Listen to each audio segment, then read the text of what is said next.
Доброго дня.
Доброго дня.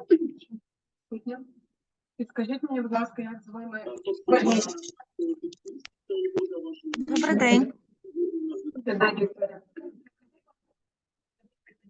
Я бачу дуже мало учасників. Чи ми з вами чекаємо ще декілька хвилин? Чи будемо розпочинати, а по ходу вже там будуть доєднуватися?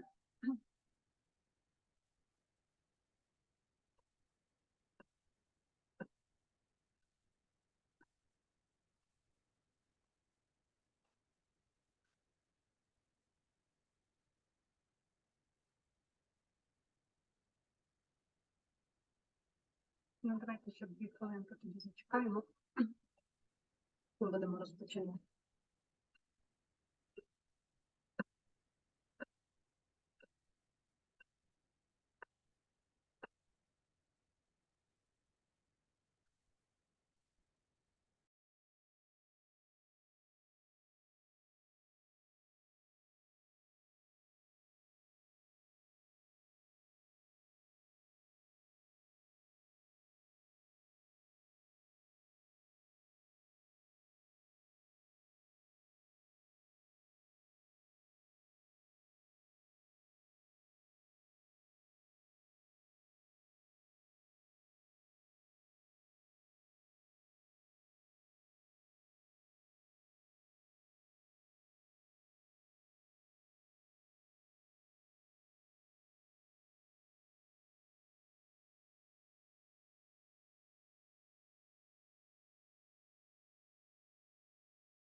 Давайте будемо з вами розпочинати.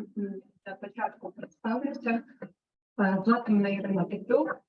Я є доцентом кафедри міжнародних економічних відносин, управління проектами Волинського національного університету.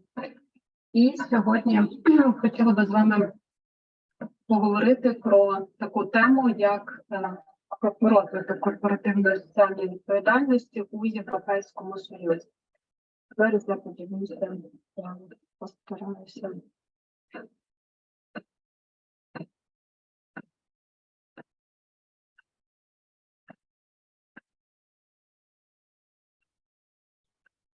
Скажіть, будь ласка, чи видно презентацію? Видно.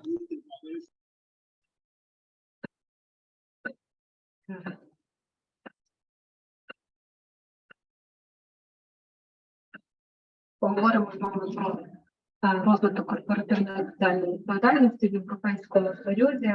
Власне, це є питання дуже актуальним. Воно є вже актуальним протягом такого досить тривалого періоду часу. Зокрема, це є актуально і для наших підприємств, зважаючи на те, що Україна взяла інтеграційний, основний свій вектор інтеграції саме західний, зокрема Європейський Союз. І так наперед забіжу, що саме в зв'язку із гармонізацією українського законодавства і законодавством Європейського Союзу наші компанії якби теж зобов'язані подавати звіт про управління. І перші якби такі звіти вони були із 2019 року, подавалися на 2018 рік. Але якщо говорити про компанії, які дійсно виходять на закордонні ринки, зокрема на ринки країн Європейського Союзу, то для них це є важливим, ну і особливо для тих компаній, які якби розміщують свої акції для продажу на фондових біржах, і, зокрема, в країнах Європейського Союзу. Про Україну ми з вами поговоримо трішки пізніше, а зараз хотіла би розібратися з вами з тими поняттями, що таке, власне, являє собою корпоративна соціальна відповідальність і звідки це поняття походить. Основні такі моменти, на які не хотілося б в основному наголосити, це є поняття сталого розвитку і корпоративної соціальної відповідальності. Це міжнародні ініціативи стосовно сталого розвитку і корпоративної соціальної відповідальності. Ну і, власне, розвиток і самі такі останні актуальні тенденції, які стосуються корпоративної соціальної відповідальності, зокрема в Європейському Союзі. Взагалі, поняття корпоративна соціальна відповідальність, воно досить так тісно співіснує із поняттям сталий розвиток. І взагалі вважається, що саме оці такі стратегії або принципи, які стосуються сталого розвитку і є інкорпорованими у стратегії компанії і являють собою саме корпоративну соціальну відповідальність. Якщо говорити про сталий розвиток, то існує дуже багато різноманітних підходів до визначення даного поняття, але саме найбільшої такої популярності дане поняття воно набуло саме завдяки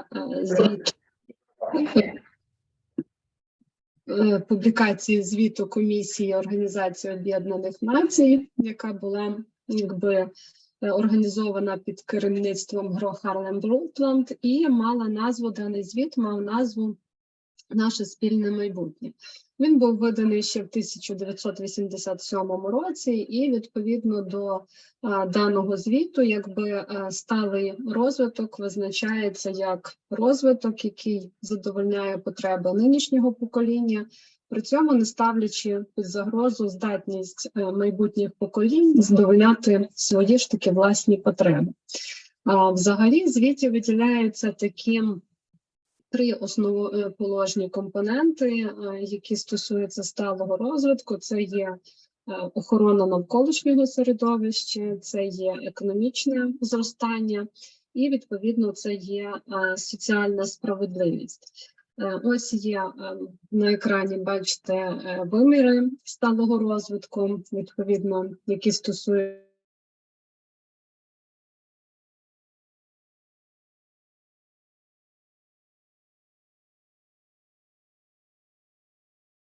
розвитку передбачається належний соціальний і економічний розвиток, при цьому зважаючи увагу на довкілля, не завдаючи йому якоїсь відповідно шкоди або надмірному використанню природних ресурсів. Якщо говорити про уже поняття корпоративної соціальної відповідальності, то дане поняття, воно теж має дуже багато визначень, різноманітних підходів до інтерпретації даного поняття, але саме два основних таких визначення, на які я хотіла би звернути увагу, це є відповідно визначення, яке було дане у міжнародному стандарті ISO 26000 і називається «Керівництво із соціальної відповідальності». Власне, до даної публікації сталий розвиток і корпоративна соціальна відповідальність, вони використовувалися зазвичай взаємозамінно. Але саме із публікацією даного стандарту або, відповідно, даного керівництва, корпоративна соціальна відповідальність якби зосереджувалася саме на організації, тобто на компанії, пов'язувалася із відповідальністю за вплив її діяльності і, відповідно, певних рішень на суспільство. Ну і це включало, звісно, і продукти, послуги, і різноманітні процеси, які передбачалися в контексті діяльності даної компанії. Ну і, відповідно, це здійснювалося через навколишнє середовище, через прозору і етичну поведінку, яка сприяла сталому розвитку, включаючи здоров'я, добробут суспільства і, відповідно, враховувала очікування усіх зацікавлених сторін. Важливим моментом тут є те, що, відповідно, так само дотримання корпоративної соціальної відповідальності, воно якби передбачає відповідність чинному законодавству в межах кожної окремої держави і, відповідно, міжнародним нормам поведінки. І, окрім того, соціальна відповідальність компанії, вона якби має бути інтегрована у діяльність даної компанії і повинна практикуватися у всіх її взаємовідносинах. Це стосується як діяльності організації і, відповідно, її різних сфер впливу. Тобто в даному контексті якби виділяється, що соціальна відповідальність компанії, вона якби проявляється у її впливі, її відповідальності стосовно впливу, який вона здійснює на суспільство і навколишнє середовище в контексті здійснення безпосередньої своєї діяльності. Ну і обов'язково має враховуватися якби інтереси усіх зацікавлених сторін. Причому зацікавленими сторонами тут вважаються не тільки якби акціонери, так, компанії, а тут вже охоплюється ширше таке коло суб'єктів. Це можуть бути і працівники даної компанії або там організації, це можуть бути постачальники, це можуть бути партнери, це можуть бути працівники або жителі громади, в якій працює дане підприємство. Тобто охоплює широке коло осіб, які, відповідно, будуть мати якісь певну дотичність до діяльності даної компанії. Якщо говорити про перші спроби такі регулювання ділової активності, яка стосується саме корпоративної соціальної відповідальності, то вони проявлялися у формі різноманітних стандартів, кодексів поведінки, відповідального ведення бізнесу, і якби їх таке активне розроблення розпочалося ще у 70-х роках ХХ століття. Серед основних цих принципів можна виділити це керівні принципи організації економічного співробітництва і розвитку для багатонаціональних підприємств. Саме ці керівні принципи вони були прийняті урядами держав Організації економічного співробітництва і розвитку. Вони були прийняті ще в 1976 році. А в 2011 році були якби вже переглянуті дані принципи і містять відповідно більш такі жорсткіші стандарти стосовно корпоративної поведінки. Також важливим таким стандартом, так, або кодексом поведінки, це є тристороння декларація принципів стосовно багатонаціональних підприємств і соціальної політики.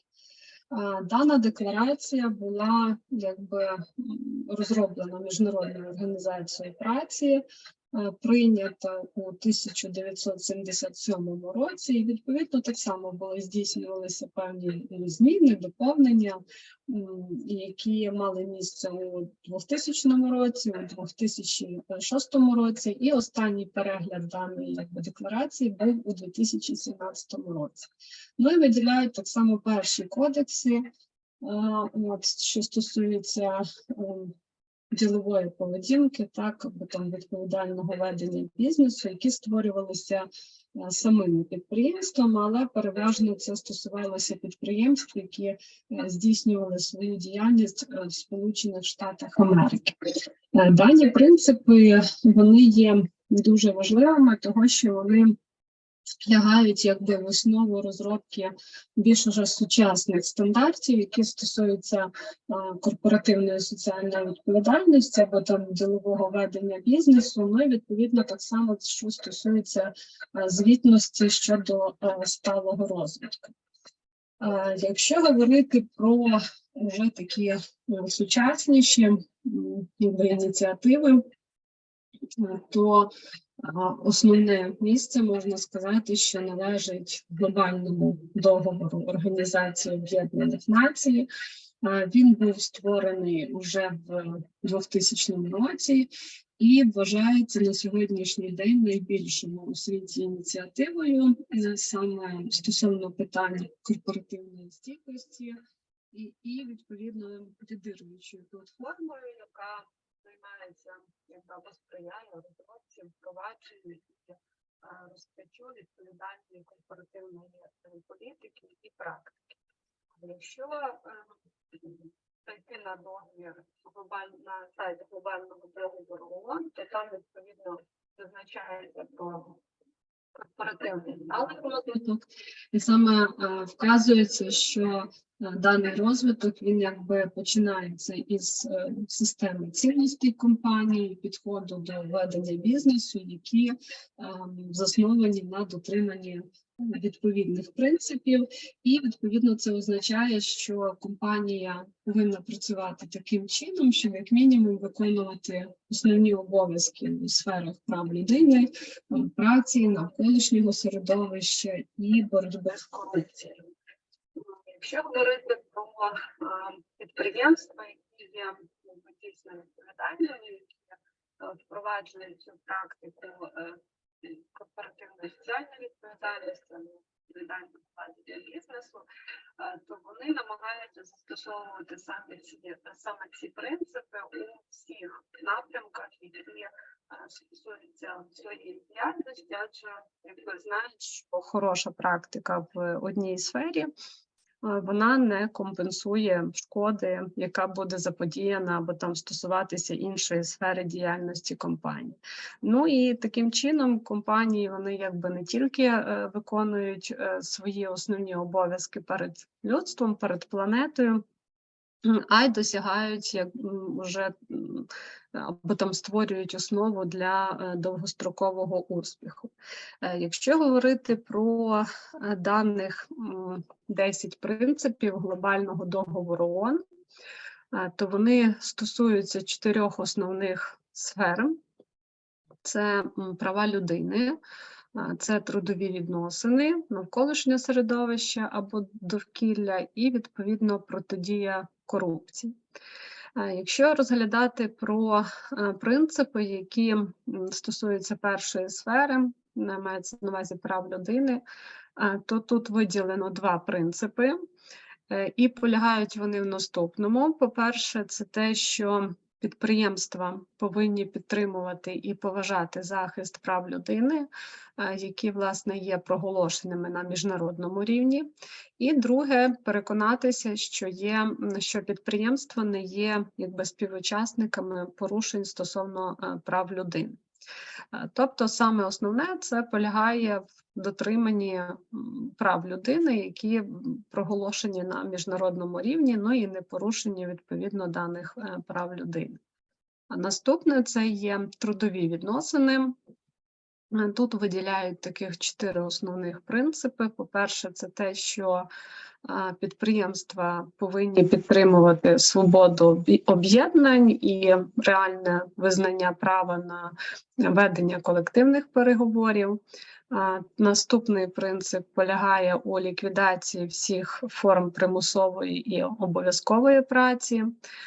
Також сюди стосується принцип повного скасування дитячої праці. І, відповідно, ще один принцип, який стосується усунення дискримінації у сфері праці і, відповідно, в сфері зайнятості. Наступна сфера, яка включає довкілля або навколишнє середовище, вона охоплює таких 3 основних принципи. Це, по-перше, те, що підприємства повинні підтримувати обережний підхід до екологічних викликів, повинні здійснювати відповідні ініціативи для сприяння більшій екологічній відповідальності. Ну і, відповідно, так само повинні заохочувати розвиток і поширення екологічно чистих технологій.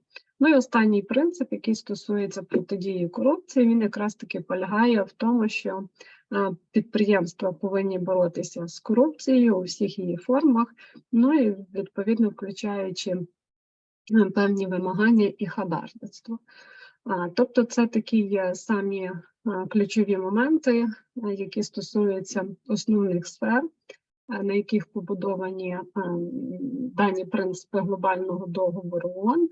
І ці принципи, вони є важливими, тому що якщо говорити про звітність, зокрема, глобальний договір ООН, він передбачає, взагалі налічує 162 країни, і кожна країна, яка приєднується до глобального договору ООН, вона, відповідно, має свою локальну мережу, яка вивчає середовище, ведення бізнесу і співпрацює з державою, співпрацює з бізнесом, співпрацює із суспільством для того, щоб якраз впроваджувати даних 10 принципів глобального договору ООН у діяльність компаній, місцевих компаній. І так само це стосується 17 цілей сталого розвитку. Про них ми поговоримо пізніше, але чому це важливо? Наприклад, наша країна приєдналася до глобального договору ООН ще у 2006 році, і, відповідно, з того часу, якщо зайти на сайт глобального договору ООН, то налічується 117 компаній українських, які приєдналися до даної мережі, і, відповідно, які подають звіти про прогрес. І того, що діяльність або там приєднання до цієї мережі, воно передбачає формування звіту про прогрес. Цей звіт про прогрес якби є таким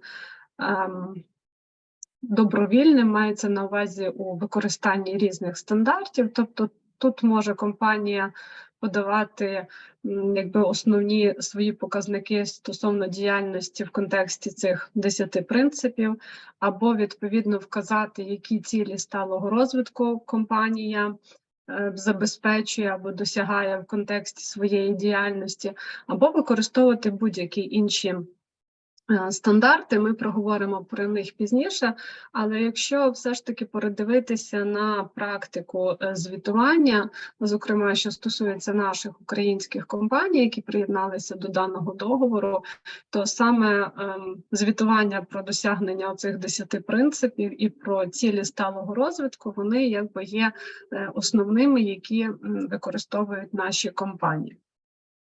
Наступне важливим моментом це є схвалення керівних принципів Організації Об'єднаних Націй у сфері бізнесу, прав людини, які були схвалені в 2011 році Радою Організації Об'єднаних Націй з прав людини. Ці принципи, вони є теж дуже важливими якби для керівництва зокрема для компаній, адже вони являють собою набір таких керівних принципів як для держав, так і для компаній стосовно запобігання і подолання порушень прав людини, які здійснюються в ході або там внаслідок діяльності суб'єктів господарювання. І саме ці керівні принципи, вони дуже щільно співвідносяться із 17 цілями сталого розвитку. Саме це дані цілі містяться в порядку денному у сфері сталого розвитку на період до 2030 року. Вони набули офіційної чинності 1 січня 2016 року і, відповідно, таким чином формують загальні керівні принципи і стандарти для всіх країн у напрямку досягнення сталого розвитку. І саме дані ці 17 цілей сталого розвитку найбільше так само беруться до уваги при підготовці звітів багатьма компаніями.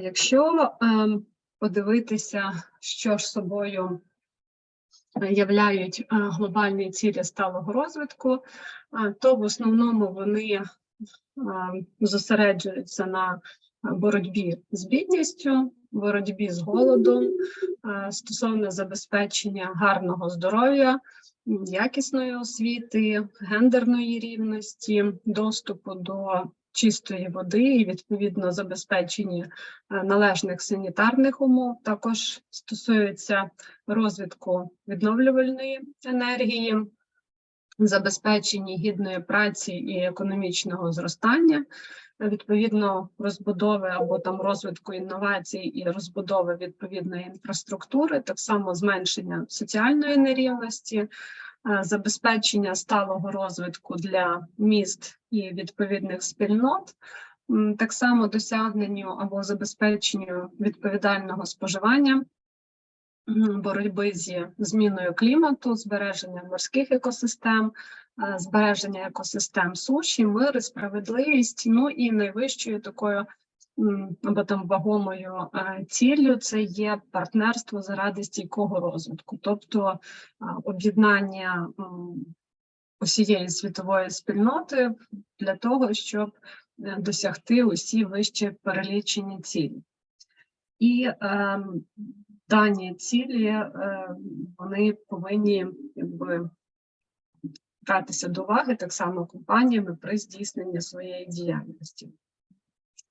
Якщо говорити про інше визначення, яке стосується корпоративної соціальної відповідальності, яке має вагоме значення, це якраз таки стосується розвитку даного поняття або даного явища у контексті Європейського союзу, в контексті діяльності Європейського союзу. Взагалі, слід зазначити, що ще з 2000-х років Європейська комісія, вона досить так активно підтримує розвиток корпоративної соціальної відповідальності.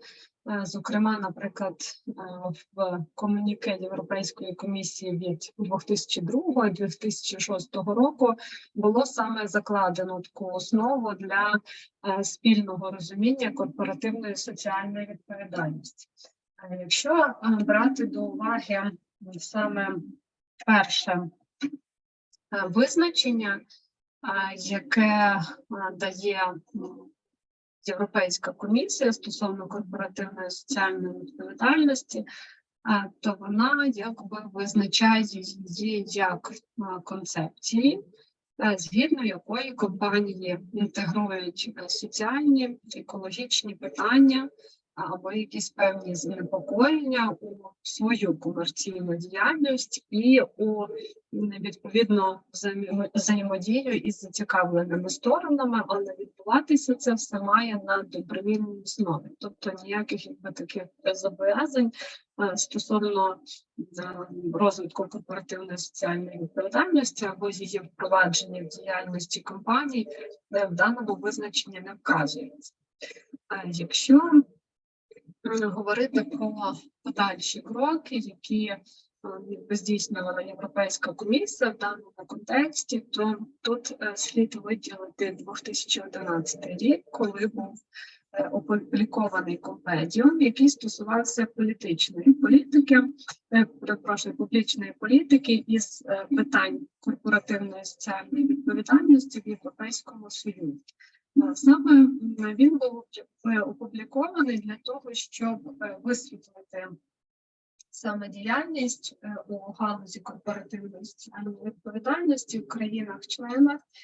І саме даний компендіум, він якби підкреслював, що яким чином національні уряди могли на той час підтримувати розвиток корпоративної соціальної відповідальності і якби її впровадження в контексті вже публічної політики.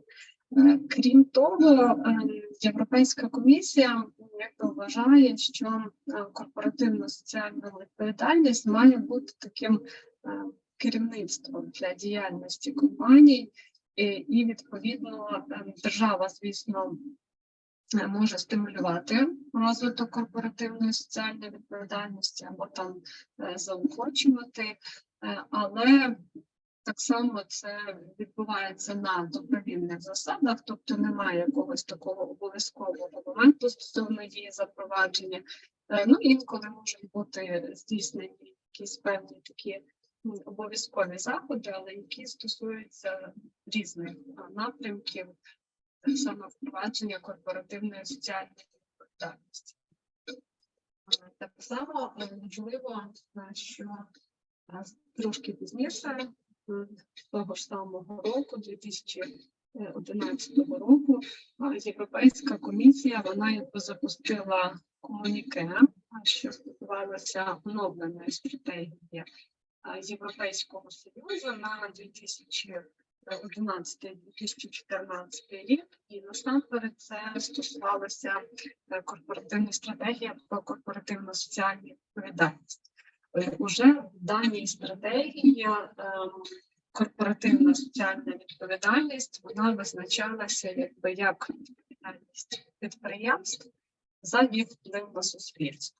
Ну і так само зазначалося, що уряди, в принципі, як і раніше, вони визначалися в якості такого важливого важеля, так, впливу для розвитку корпоративної соціальної відповідальності, але насамперед на бізнес покладалася роль агентів корпоративної соціальної відповідальності, адже саме бізнес мав таку найбільшу можливість для впровадження і розвитку даної концепції, процесу або відповідно явності.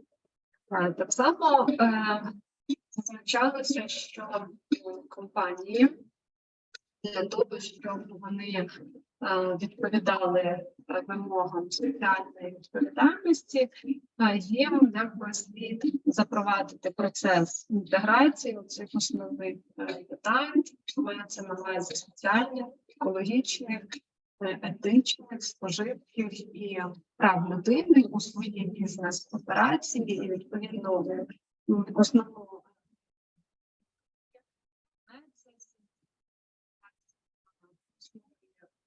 тісної співпраці із зацікавленими сторонами і відповідно з метою максимального створення спільної цінності для їх власників майзавазі компанії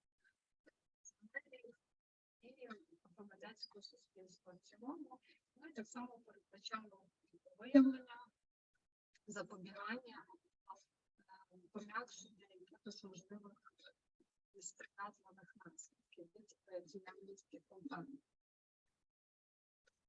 Взагалі, Європейська комісія, вона надає дуже важливого значення для корпоративної соціальної відповідальності, саме в контексті забезпечення сталого розвитку, забезпечення конкурентоспроможності і інноваційності, і це стосується не лише окремих підприємств, а відповідно економіки Європейського Союзу в цілому. Якщо подивитися на три таких напрямки, так, яким надає переваги Європейської комісії стосовно якраз таки впровадження корпоративної соціальної відповідальності. Тут можна виділити переваги для компанії, переваги для економіки і переваги для суспільства в цілому. Якщо говорити про переваги для компанії, то насамперед це переваги, які стосуються управління ризиками, економії витрат, доступу до капіталу і, відповідно, взаємодії з клієнтами, так само, що стосується управління людських ресурсів, ну і що стосується взагалі здатності компаній до інноваційної діяльності. Якщо говорити про інтереси економіки Європейського Союзу в цілому, то, звичайно, якщо компанії отримають відповідні названі переваги, то вони якби будуть більш такими стійкішими, інноваційнішими, ну і це буде сприяти сталому розвитку економіки Європейського Союзу в цілому. Ну і якщо вже розглянути інтереси суспільства, то саме соціальна відповідальність бізнесу, вона пропонує цілий такий комплекс цінностей, і дотримуючись яких можна побудувати взагалі більш таке згуртоване суспільство і закласти основу переходу до саме функціонування сталої економічної системи. Якщо говорити про керівні принципи, які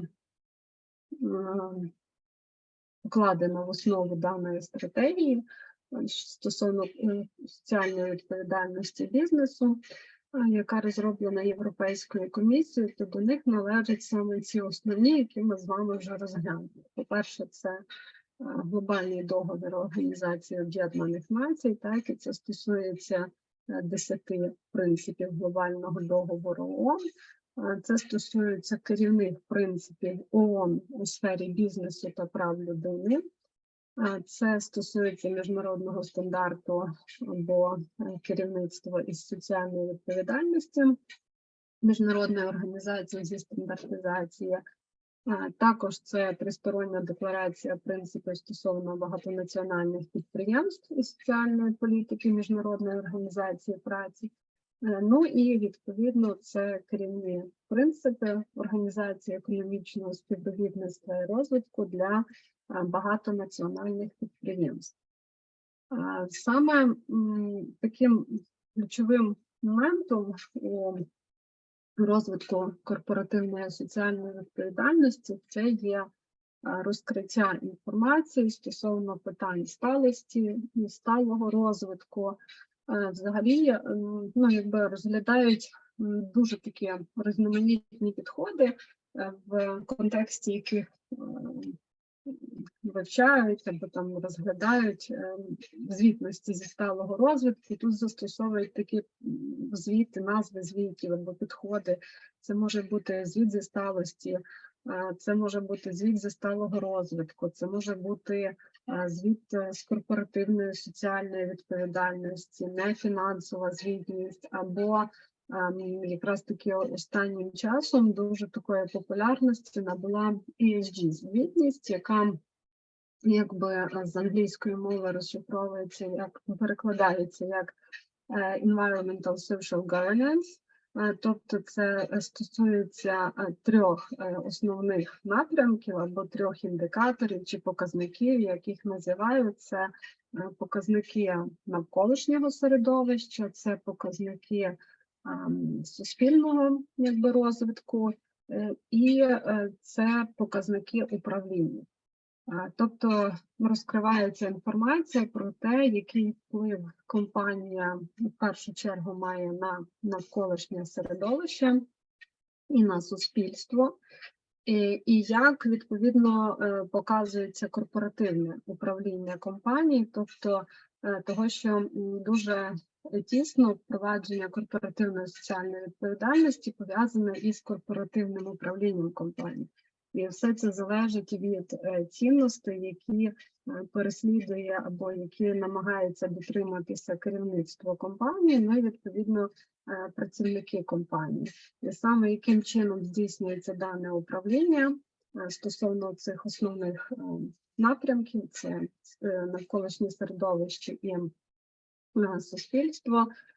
Саме на основі цих показників можна слідкувати або говорити дійсно, чи є компанія чи є компанія соціально відповідальною, чи існують якісь певні там виклики або прогалини, які відповідно потрібно усунути. І оця якби прозорість, так, вона є дуже зараз так само актуальною, особливо зважаючи, якщо говорити про цих два поняття, про корпоративну соціальну відповідальність і про ESG, то якби так само існують різні погляди, як хто підходить до визначення даних понять, дехто говорить, що саме ESG-концепція це є якби новим таким проявом розвитку корпоративної соціальної відповідальності. І дехто говорить, що це зовсім різні концепції, але якщо подивитися, що корпоративна соціальна відповідальність, вона якраз таки проявляється у впливі, який здійснює компанія на навколишнє середовище і суспільство, і відповідно, як компанія в контексті цих двох напрямків взаємодіє із зацікавленими сторонами, а ESG якраз таки стосується розкриття інформації стосовно відповідно діяльності компанії в даному напрямку, то можна просто сказати, що це якби більш стосується звітності стосовно корпоративної соціальної відповідальності, і це дуже важливо для інвесторів, оскільки інвестори або різноманітні фінансові установи, які там мають намір співпрацювати з компанією, вони дуже звертають увагу на показники ESG. І навіть береться до уваги не тільки дані показники самої компанії, а навіть показники, ESG-показники постачальників, з якими має справу відповідна компанія. Вагому роль у даній сфері мається на увазі в сфері звітності стосовно корпоративної соціальної відповідальності відіграють наступні ініціативи. Це глобальна ініціатива з звітності, це Міжнародна рада з інтегрованої звітності, і це відповідно Організація Об'єднаних Націй. Ну, за Організацією Об'єднаних Націй ми вже з вами говорили, це в основному стосується дотримання 10 принципів глобального договору ООН і 17 цілей сталого розвитку. Якщо говорити про Міжнародну раду із інтегрованої звітності, то тут слід якраз таки розуміти, що інтегровані звіти, вони якби вважалися ще донедавна таким новим поняттям і поєднували фінансову і нефінансову звітність компаній. Тобто це був такий комплексний звіт, який розкривав основні показники фінансової діяльності компанії і, відповідно, показував ці показники, які стосуються її нефінансової діяльності. Ну, зазвичай це стосувалося навколишнього середовища, суспільства, певного суспільного розвитку в такому контексті. Якщо говорити про глобальну ініціативу зі звітності, то це є такою всесвітньо відомою ініціативою, яка займається так само розробкою стандартів звітності стосовно сталого розвитку. І, зокрема, в 2021 році було розроблено або представлено нову таку серію стандартів даної глобальної ініціативи, де відповідно виділялися підходи, які стосуються такі три основні напрямки. Ну, по-перше, це що стосувалося діяльності самої компанії, що це за компанія, яке її управління, які її місії, цінності, такі основні показники діяльності компанії. І два інших таких складових даного звіту, це стосувалося секторальної діяльності, тобто в якому секторі саме працює дана компанія. І третій складовий – це стосувалося таких тематичних звітів, які стосувалися саме кожного окремого аспекту або напрямку в контексті відповідної секторальної діяльності компанії. Але ми з вами все ж таки зосередимо увагу на Європейському Союзі і, зокрема, в законодавстві Європейського Союзу також є директива, яка стосується розкриття нефінансової і різноманітної інформації великими підприємствами, групами. Дана ініціатива, дана директива, вона набула чинності ще в 2014 року і вимагає від великих компаній розкривати певну інформацію про те, в який спосіб вони здійснюють свою діяльність і управляють соціальними та екологічними викликами. Якраз таки йдеться про ці звіти про управління, про які ми з вами згадували на початку. Ну і насамперед, вже починаючи з 2018 року, компанії зобов'язані включати нефінансові показники у свої річні звіти, і інформація стосується попереднього року, тобто 2017 року діяльності компанії. А якщо розглянути саме які ж вимоги були закладені в даній директиві, то саме правила Європейського Союзу, які стосуються нефінансової звітності, вони застосовуються лише до великих компаній, тобто компаній, які мають понад 500 співробітників. Це охоплює приблизно, якщо брати по кількості компаній, це 11 700 великих компаній і груп у всьому Європейському Союзі, ну і відповідно включаючи компанії, які зареєстровані на біржі. Також сюди відносяться банки, страхові компанії або інші компанії, які визначаються національними органами влади як суб'єкти суспільного інтересу. Саме відповідно до даної директиви великі компанії вони повинні публікувати звіти про політику, які вони здійснюють стосовно захисту навколишнього середовища, стосовно відповідальності і ставлення до працівників, дотримання прав людини, боротьби з корупцією, з хабарництвом і відповідної різноманітності у радах компаній.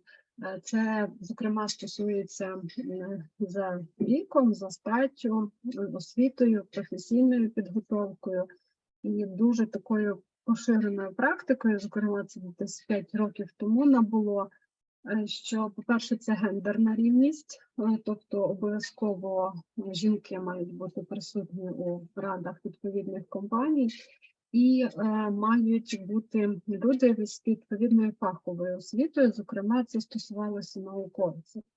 І от у нас сьогодні з вами має бути ще запрошена пані професор, я надіюсь, їй вдасться доєднатися. Саме її запрошували в раду директорів компанії, так як вона займається дуже так детально і корпоративним управлінням, захистила докторську на цю тему і, відповідно, так само є і в раді директорів компанії. То ця така вимога набула широкого розголосу і дійсно підпадала під дотримання компаніями. Крім того, в червні 2017 року Європейська комісія, вона оприлюднила якби рекомендації, називаються вони керівні принципи Європейської комісії стосовно нефінансової звітності, і вони включають якби методологію, за якою необхідно готувати дану нефінансову звітність, або там звітність стосовно нефінансової інформації для того, щоб допомогти компаніям розкривати інформацію стосовно соціальних і економічної складової їхньої діяльності. Проте дані рекомендації вони не є обов'язковими, і відповідно компаніями якби давалося на власний розсуд обирати відповідні рекомендації, яких вони повинні дотримуватись, мається на увазі, чи це міжнародні, чи це з Європейського Союзу, або, відповідно, можливо, якісь певні національні.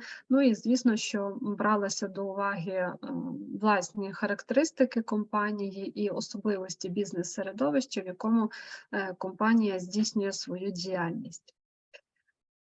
Однак,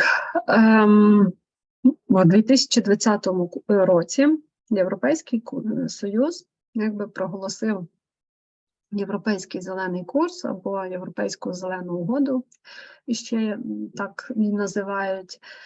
Це є дорожньою картою, власне, на шляху до сталої економіки, і це якби дасть можливість, передбачається, що це дасть можливість перетворити кліматичні і екологічні виклики на нові можливості у всіх сферах політики і здійснювати якби справедливий і такий інклюзивний перехід.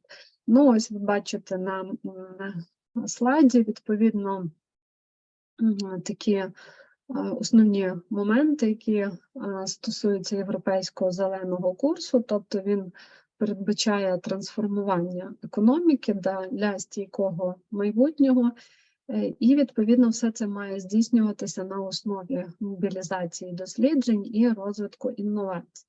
Якщо подивитися на основні такі напрямки, які виділяються в контексті даного зеленого курсу, або амбіції, так, які намагається Європейський Союз досягти, то це стосується, по-перше, посилення кліматичних амбіцій ЄС.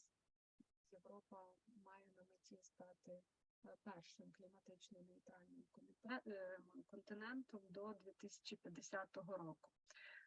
Відповідно, це тут прослідковуються якби амбіції стосовно нульового забруднення для вільного від токсичних речовин навколишнього середовища.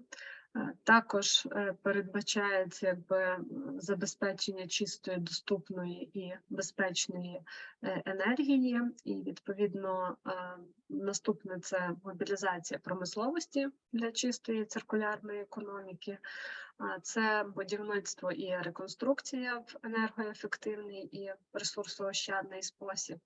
І ще такі основні напрямки – це як збереження і відновлення екосистеми біорізноманіття, такий принцип, як з лану до стаулу, тобто справедлива, здорова і безпечна до навколишнього середовища продовольча система, і, відповідно, прискорення переходу до стійкої і розумної мобільності. В даному контексті, що стосується Європейського зеленого курсу, дуже багато саме такі основні напрямки діяльності, які стосуються Європейського Союзу, вони всі виходять із цілей і завдань, які поставлені в даному зеленому курсі, в Європейському зеленому курсі, і не дарма його називають якби такою дорожньою картою, так. Це стосується і функціонування єдиного ринку, і промислової політики Європейського Союзу, і малих, і середніх якби підприємств. Тобто все це виходить із основних положень Європейського зеленого курсу. В контексті даного курсу так само саме Європейська комісія вже в 2021 році прийняла досить такий амбіційний і всеохоплюючий пакет заходів для того, щоб сприяти покращенню фінансування сталої діяльності в межах Європейського Союзу. Ну і передбачається, що таке рішення, воно якби має надати можливість інвесторам переорієнтуватися у більш такі сталі технології, в бізнес, і все це має сприяти переходу, як я вже зазначила, до кліматично нейтральної Європи до 2050 року. І саме це так само має сприяти перетворенню Європейського Союзу на світового лідера у встановленні стандартів сталого фінансування. Якщо говорити про даний пакет заходів, який стосується сталого фінансування, він включає в себе дуже багато заходів, але хотіла би зосередити саме увагу на тих заходах, які стосуються корпоративної соціальної відповідальності, мається на увазі звітності стосовно корпоративної соціальної відповідальності. В даному пакеті передбачаються пропозиції до директиви стосовно корпоративної звітності зі сталого розвитку, і яка відповідно вносить зміни до уже існуючих вимог до нефінансової звітності. Зокрема, мається на увазі директива про нефінансову звітність від 2014 року. Які основні пропозиції в межах даної директиви? Ну, по-перше, вона поширює сферу дії на всі великі компанії і всі компанії, які зареєстровані на регульованих ринках, тобто на фондових біржах, окрім зареєстрованих мікропідприємств. Дані компанії, вони також несуть відповідальність за оцінку відповідної інформації на рівні своїх дочірніх підприємств. Тобто, і навіть якщо дане дочірнє підприємство не здійснює подання даної інформації або там звітування, то материнська компанія зобов'язана звітувати за свою дочірню компанію в межах власного звіту, який формується на основі материнської компанії. Саме такі правила, вони застосовуються і до зареєстрованих на біржі малих і середніх підприємств, але відповідно враховуючи їх певні характеристики або там особливості. Ну і крім того, протягом перехідного періоду для малих і середніх підприємств буде можлива відмова від звітування, тобто вони будуть звільнені від виконання директиви до 2008 року. А якщо говорити про неєвропейські компанії, то вимога, яка стосується надання звіту про сталий розвиток, вона буде поширюватися на всі компанії, чистий оборот яких становить 150 мільйонів євро в Європейському Союзі, і стосується це 2 попередніх фінансових років звітності, і які мають принаймні одне дочірнє підприємство або філію в Європейському Союзі. Саме ці компанії, вони повинні надавати обов'язкову звітність за ESG, вже з вами згадували факторами, тобто навколишнє середовище, соціальна відповідальність і, відповідно, ефективне управління. Також, основною такою важливим моментом, який стосується даної директиви, це є вимога аудиту. Тобто дана директива, вона вимагає підтвердження інформації, яка подана у звіті, і також, відповідно, покращення доступності до даної інформації шляхом її публікації у спеціальному розділі звітів керівництва компанії. І якщо говорити про звітність неєвропейських компаній, то вона також має бути сертифікованою або європейським аудитором, або аудитором, який заснований у третій країні. Також в контексті даної директиви запроваджуються більш такі детальні вимоги до самої звітності, і це стосується, якби вводиться вимога до звітності відповідно до обов'язкових стандартів звітності щодо сталого розвитку Європейського Союзу. Тобто саме Європейський Союз має розробляти дані стандарти. Ну і вимагає також від компаній цифрової ідентифікації, тобто тегування інформації, яка розкрита в звіті, і саме таким чином дана інформація, вона щитується і подається у європейську єдину точку доступу. От це якби передбачає таку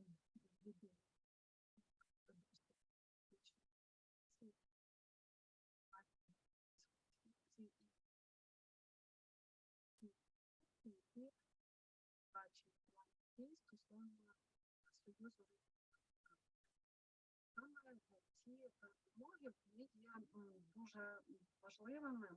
По-перше, якщо говорити про звітність, які подають компанії, то насправді дану звітність подають тільки великі компанії, потужні компанії, зокрема транснаціональні корпорації, і також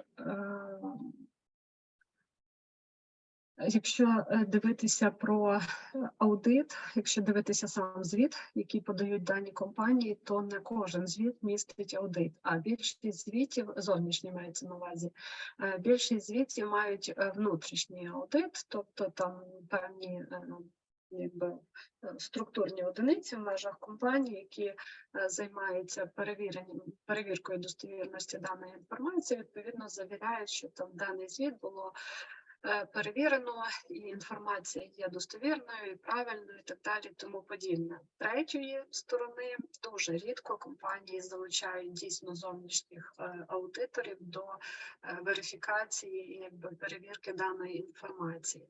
Якщо говорити про стандарти звітності, то Європейський Союз якраз таки працює над даними стандартами, зараз ми про них ще згадаємо, але дуже багато компаній, якщо подивитися на ті ж самі компанії з Європейського Союзу, які працюють в Європейському Союзі, то вони в основному використовують стандарти GRI, тобто глобальної ініціативи зі звітності, або інтегрованої звітності. Ну і так само це стосується там 10 принципів глобального.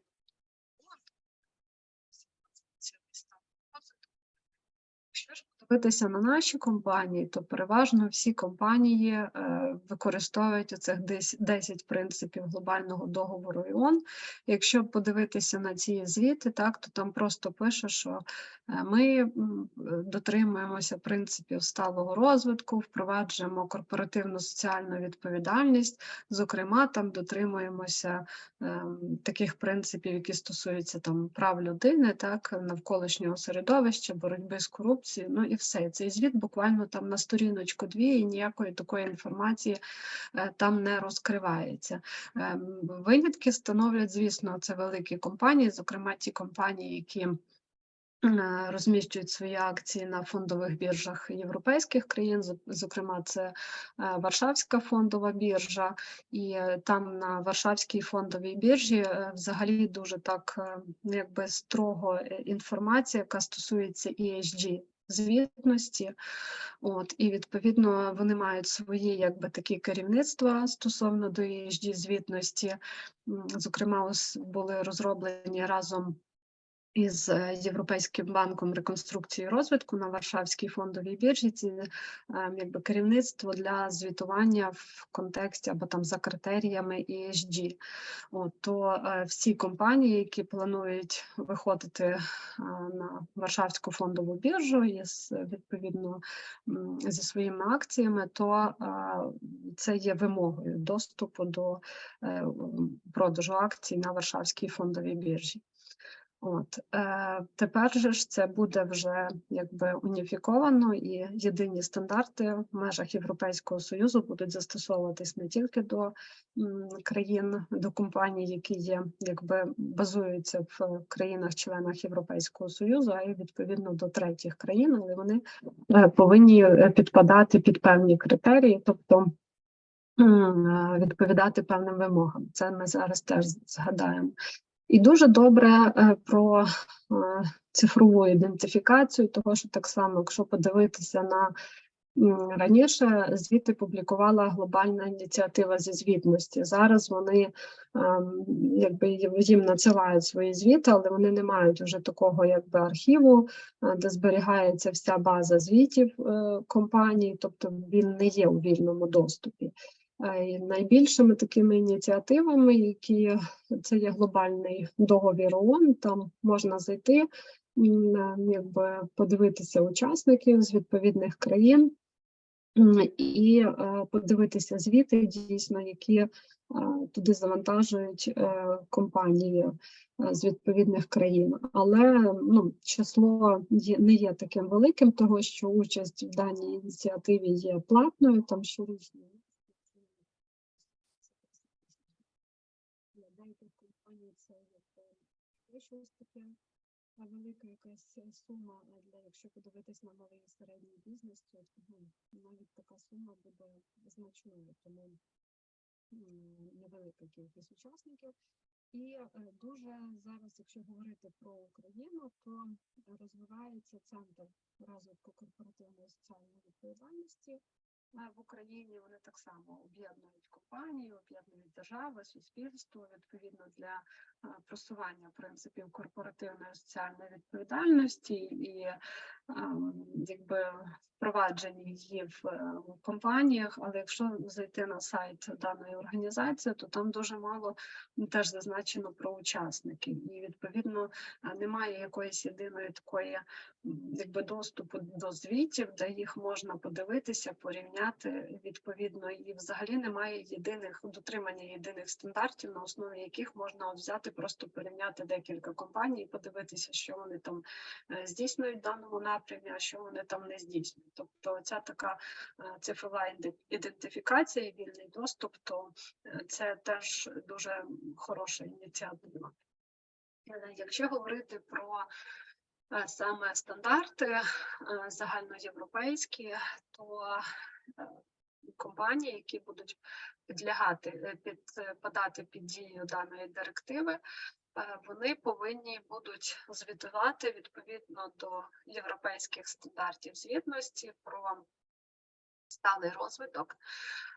Даний проект стандартів воно розроблено якби Європейською консультативною групою із фінансової звітності. Це є незалежний орган, який об'єднує різні зацікавлені сторони. Саме стандарти будуть адаптовані до політики Європейського Союзу, будуть базуватися на відповідних міжнародних ініціативах, але так само будуть доповнювати і сприяти якби розвитку цих міжнародних ініціатив. Взагалі, якщо говорити про дані стандарти, то Європейська комісія повинна прийняти перший набір стандартів до середини 2023 року, вже на основі проєктів стандартів, які були опубліковані даною консультативною групою у листопаді 2022 року. І якщо я вам зараз покажу, зайду на сайт цієї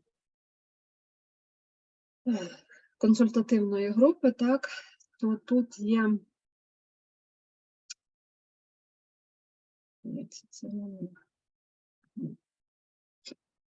дивіться, якщо подивитися на дані стандарти, це є, звісно, що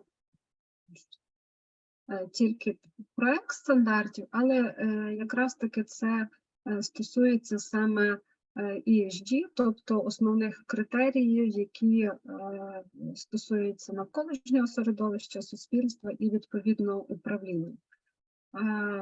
Це будуть перша, якби така складова, це будуть загальні вимоги.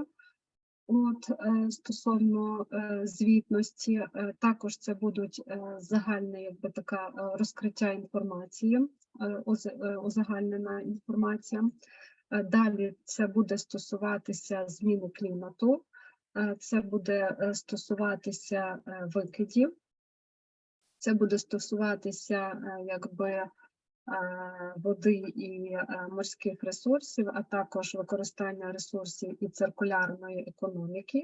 Це буде стосуватися інформації про біорізноманіття і екосистеми, і, відповідно, це буде стосуватися власних працівників компанії, і, зокрема, буде надаватися інформація стосовно того, яку вклад здійснюють дані працівники у створення якби цінності для компанії.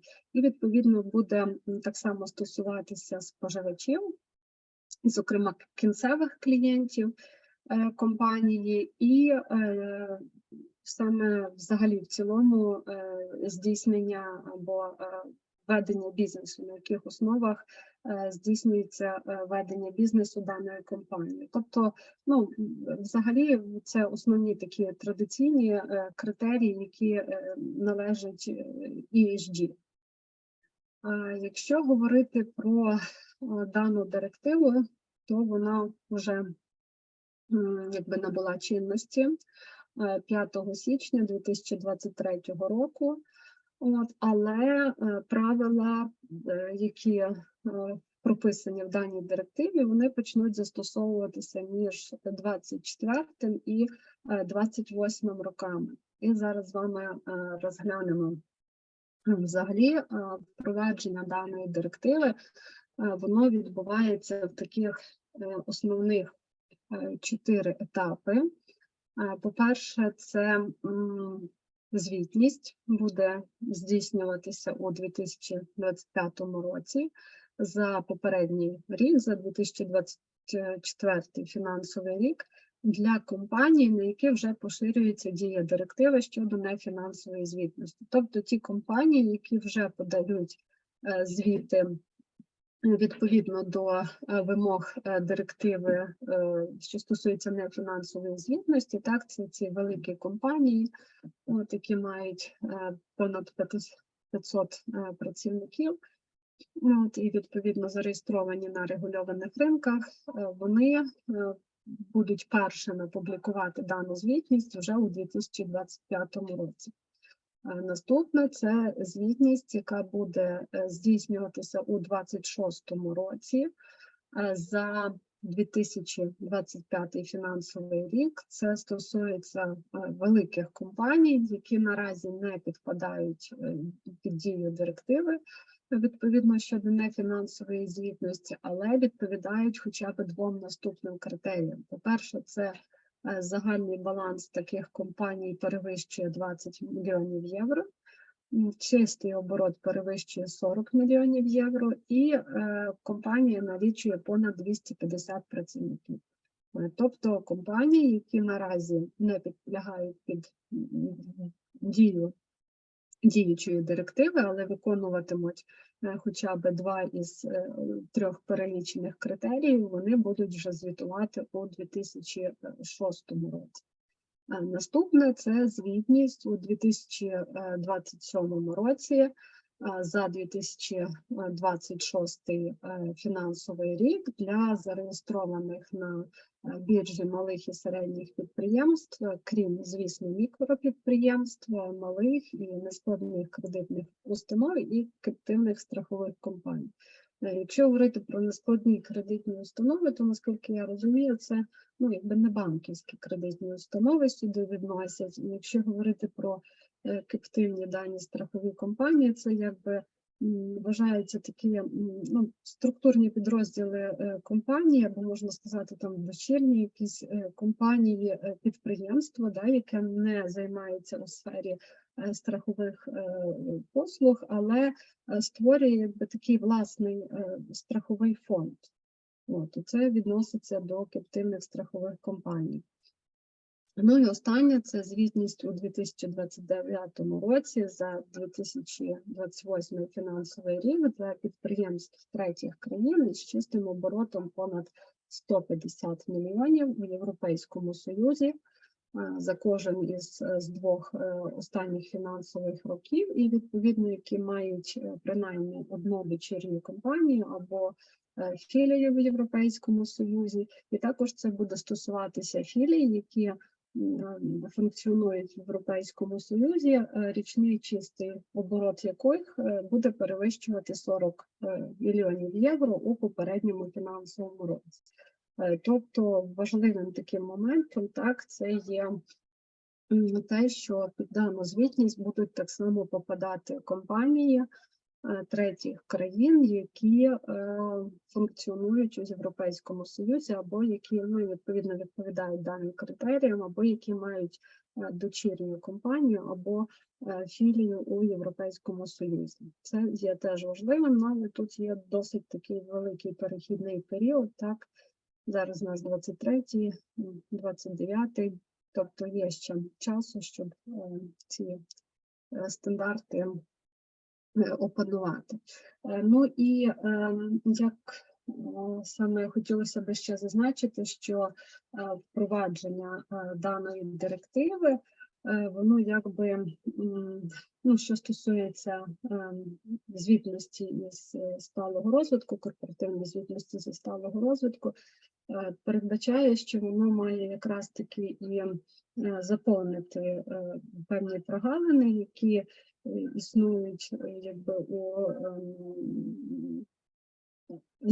наявних директивах стосовно розкриття нефінансової інформації, адже якщо брати до уваги те, що приватний капітал він має бути якраз таки спрямований на фінансування зеленого і на фінансування такого соціального переходу, то фінансові ринки вони потребують доступу до інформації, надійної інформації, порівняльної інформації, тобто інформацію, яку можна буде порівняти, проаналізувати, і відповідно актуальної інформації, яка є достовірною, актуальною.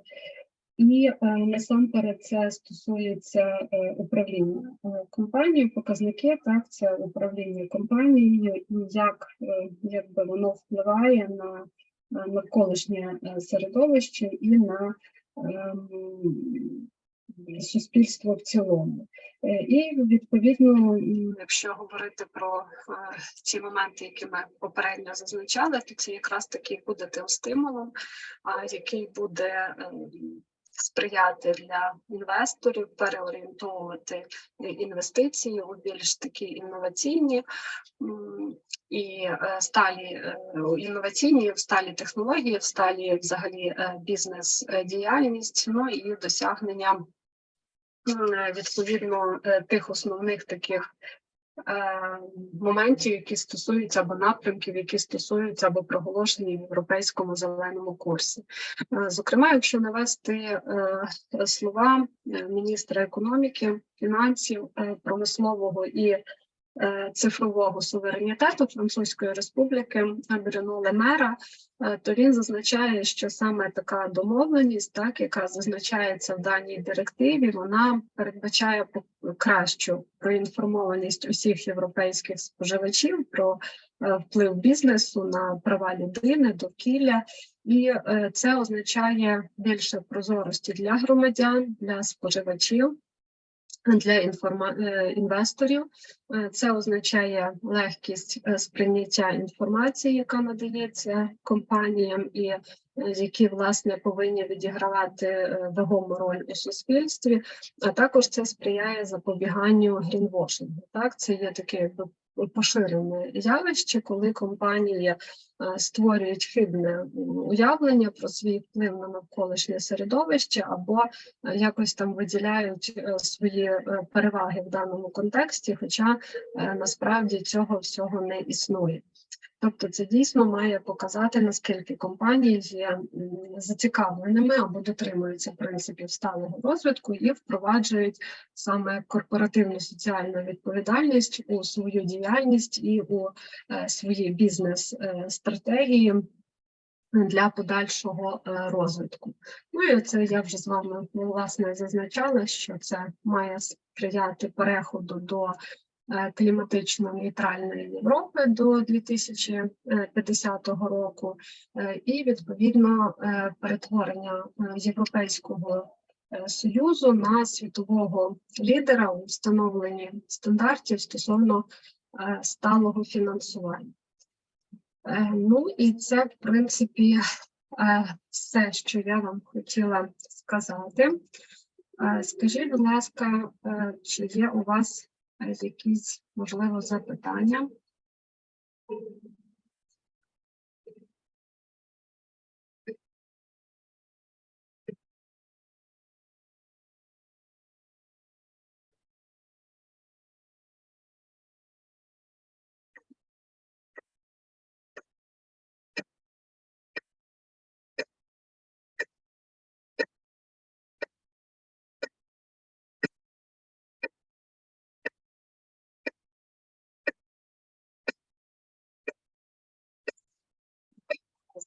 Дивіться, ми, в принципі, можемо з вами зробити зараз невеличку перерву, того що в 16:40 до нас приєднується пані професор.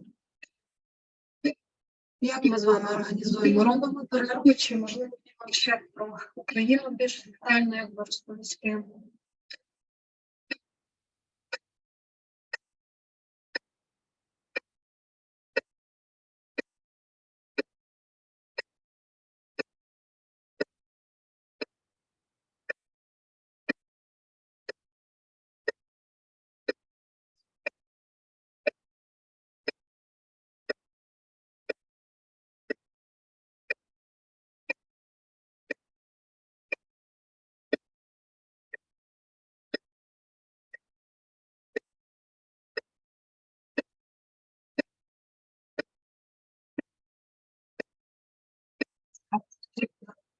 Перерву і чекаємо на зустріч з нашим запрошеним експертом.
Hi, Ira.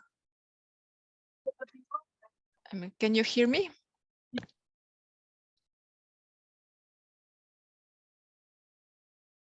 Yes, can you hear me? Yeah, I don't hear you very well.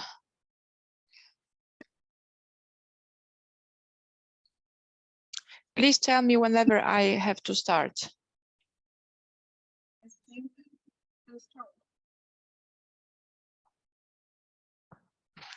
Could you say this again, please? Sorry.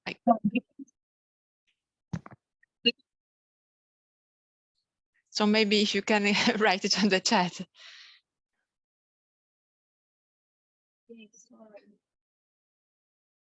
I think there are moments when it's better. Sorry, this is a mistake.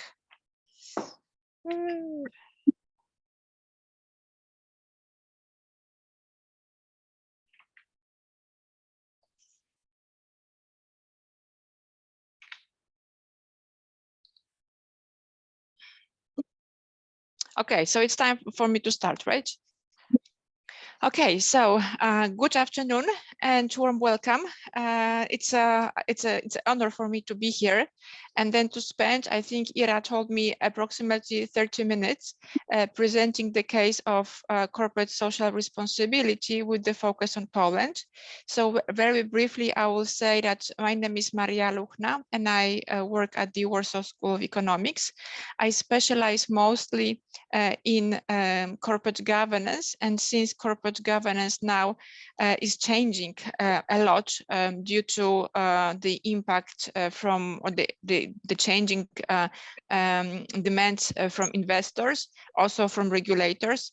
I think 20 years ago I got interested also in CSR, and then today we incorporate these two topics together. So I will then share my screen with the presentation. The presentation is probably too long. It's always my problem. And then, so I will skip some slides to stick to this 30 minutes. And by the way, if you would like to interrupt me at any time, ask questions or add anything to the presentation, then please feel to do this. As I said, probably I have too many slides, so I will skip some of them, but then I will send the whole presentation to Ira, and then I hope you will have a nice package of some theoretical or the conceptual aspects, and then more practical.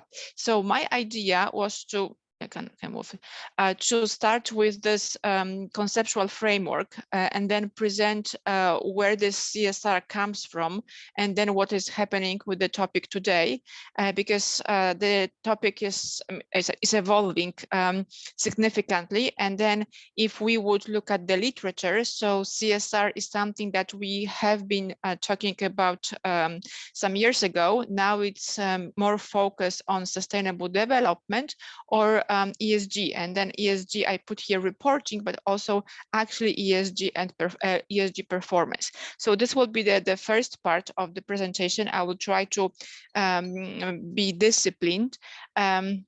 And then the next part, it will be more about Poland, since we were not very much developed in a CSR before, like as compared to Western countries. And then the biggest change, of course, there were some activities, and I will briefly present them as well. But then the biggest change came in 2017, or I should rather say at the end of 2014, when this directive on non-financial reporting was introduced, and then our companies have to report on this non-financial or ESG or CSR activities.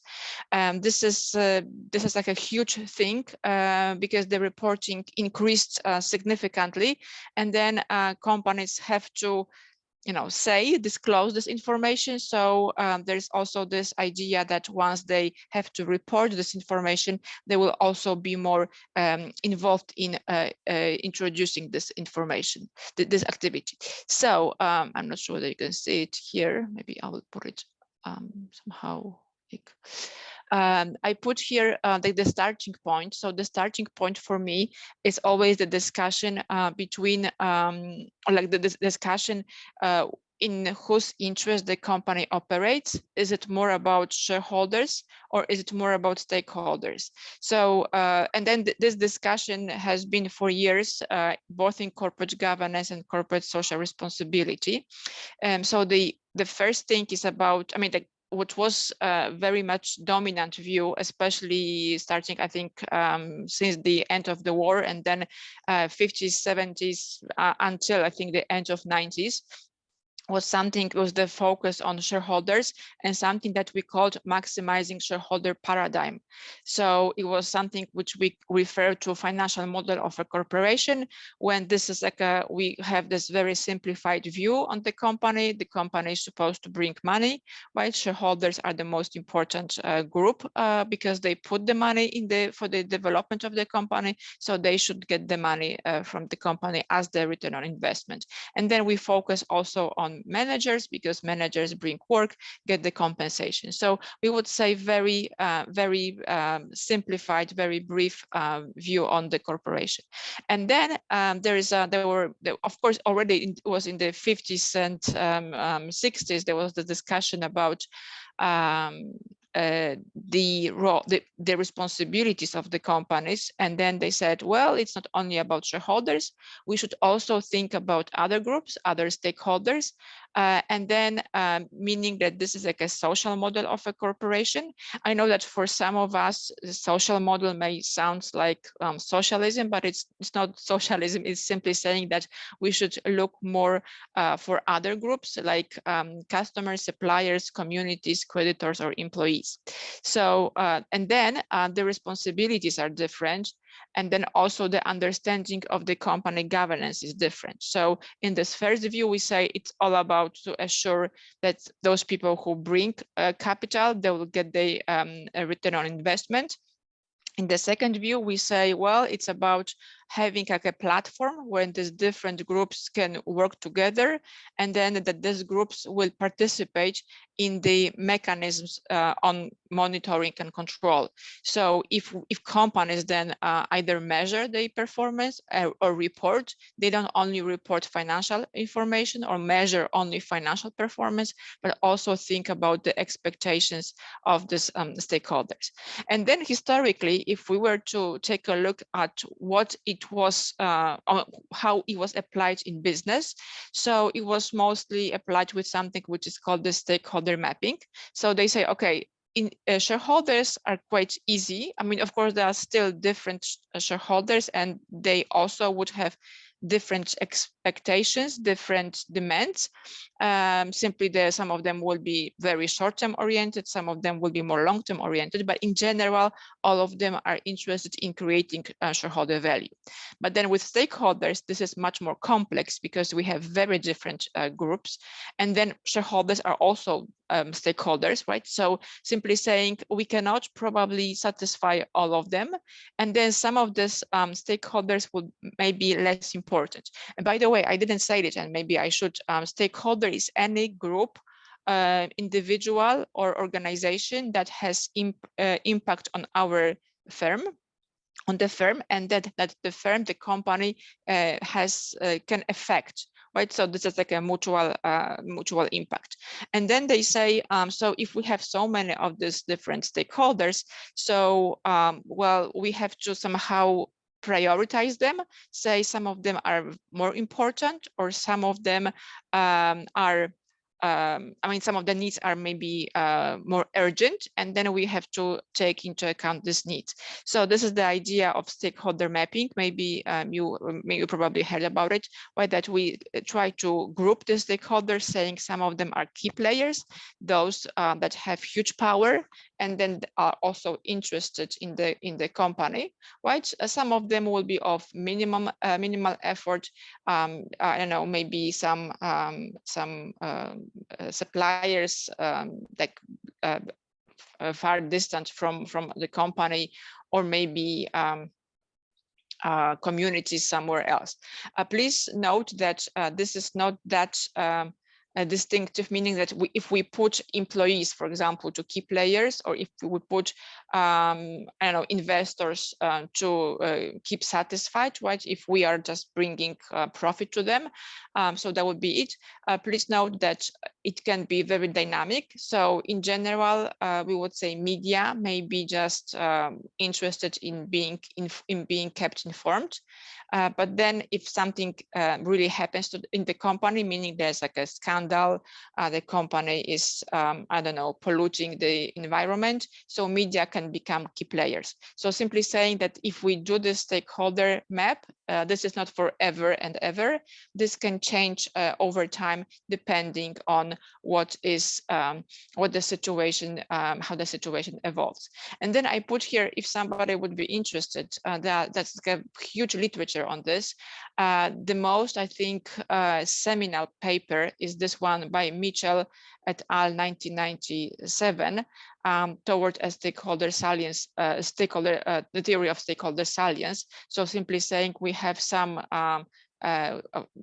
very important stakeholder, and then this important, or salience as they call it, is the result of the power. So whether they are concentrated, for example, the urgency and the legitimacy of the demands. A very interesting paper actually laid ground for something that we called stakeholder salience theory. There are the others, but I would skip them for the matter of time. And then if we would look at reports by companies worldwide, so we would see that this stakeholder mapping is like very, very important topic, and then adopted quite often. Here's the case of Lego. I think everybody knows this. And then what I think the two lessons that we can take from this slide are the following. First, they said we have 4 main stakeholders who are the most important for us, meaning customers. We have the play promise for them, suppliers, a partner promise, and mutual value creation, planet promise, meaning for natural environment, and people promise mostly for employees. And then the second lesson from this is that please note that the stakeholder mapping is not like the separate thing that we add and I don't know, put it on the drawer or hanging in the wall, on the wall. This is a document that really helps the company to develop the mission and also develop then the strategy. That's the point, that we try to understand who the stakeholders are, meaning what kind of responsibilities, or to whom we have these responsibilities, and then we incorporate, or we change the strategy like to incorporate this expectations of the stakeholders, right? So this is the idea. I put here a different example. This one is taken from Pfizer, one of the most recent reports. And what is interesting here, and I think you can also sense where we are getting to, that means that we have the significance of impact to Pfizer business and importance to stakeholders. And then what is done, and then it is also the way that how corporate social responsibility has been evolving. So this is not that the company has the meeting and then they decide and then they prepare all these documents, but in the ideal version, there's a meeting with different groups of stakeholders, and then we ask stakeholders what they expect from us, and then they try to put these expectations on this kind of map. So here not only we have significance, right, and then we have this immediately some kind of strategy, so monitor, manage, prioritize, and they have here the explanations for this, but they also have the topics that were raised by different stakeholders, and then they already grouped these topics into environmental, social, and governance activities, right? So like, for example, here, the most important thing, very high, and then high importance, and then significant, I mean, Pfizer is supposed to prioritize, says it's product innovation, equitable access and pricing, product quality and safety, and diversity, equity and inclusion, and climate change. So this is this top place here that we say the most important element for for the company.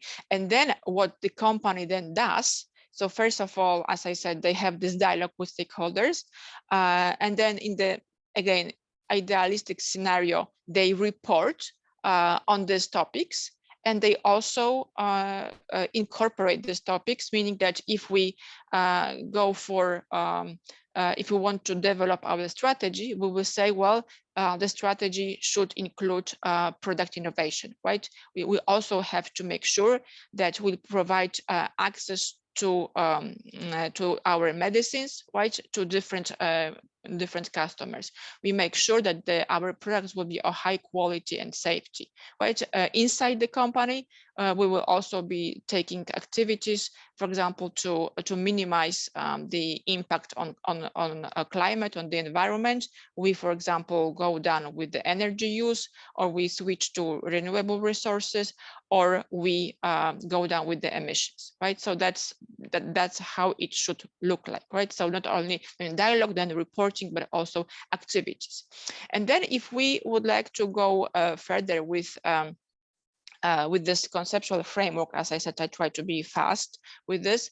This we would say it's about I mean, like a very well-known the Carroll's pyramid that said that there's economic responsibility, then a legal, ethical, and philanthropic.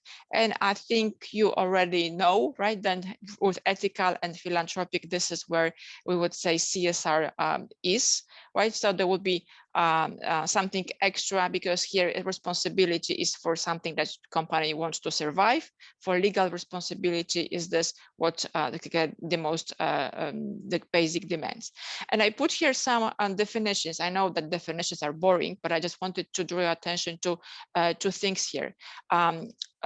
So first of all, corporate responsibility, which is a concept where companies integrate social and environmental concerns, and then that this is in the interaction with the stakeholders, right? So that's why we need to talk to these stakeholders, and then that this is on the voluntary basis. Right, so this classical approach of CSR is that this is not obligatory. It's something that the company would like to do, simply to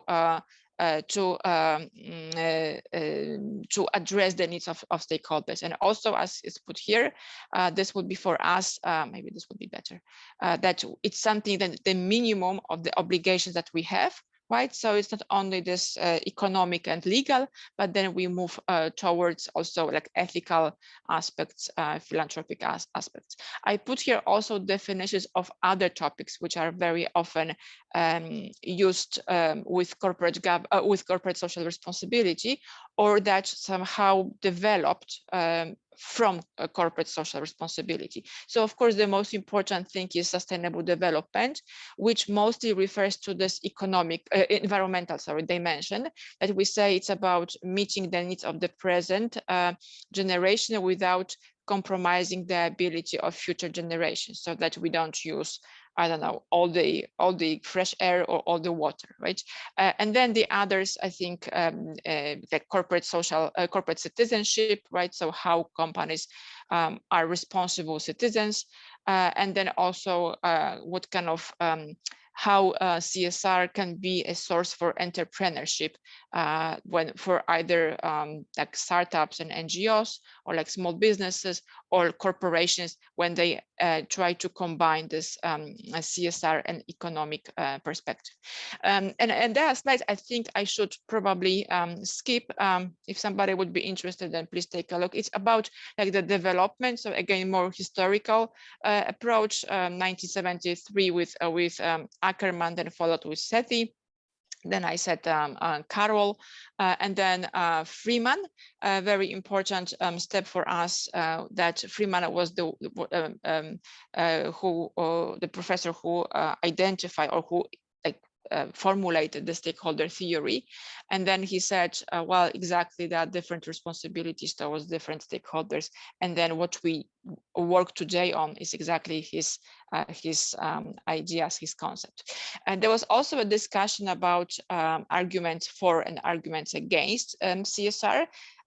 Just to make the long story short, the critics say that CSR is not like a core topic for the business. Business should be focusing on bringing return on to investors, but they also say that if we expect from companies that they will engage in social or environmental aspect or activities, that we put simply too much expectations towards them. We put too much power, we give too much power to companies, and then the companies are basically not, they lack experience, they don't do it, right? They don't know, they should be either the governments or the specialized NGOs. And arguments for are simply that since companies work in the society and use the resources of the environment, so they should simply be responsible for solving some problems that they create. We also say it's they contribute to the production, and then especially large corporations, and then simply they have to have this responsibility for their activities. They also have resources, they have money, they have knowledge, and then they should be involved in these activities. I said, why so late? Why we are discussing this today, not, I don't know, 50 years ago, simply because there was like a huge focus on this shareholder value creation. And then this very famous statement by the former CEO of GM was that General Motors is not the business of making cars. It is in the business of making money, right? And there was a huge, I mean, the dominant view that this is not something that we should focus on. Today, as we know, this has changed significantly, and then that the CSR, so activities of companies, should go to the areas of labor rights, environment protection, but also fighting against corruption and bribery, securing consumer rights.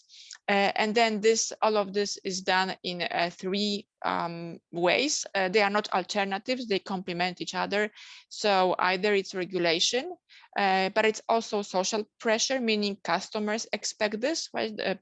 People don't want to buy, I don't know, like toys for their kids that were produced by other kids in developing countries, that with a minimum wage or something like this.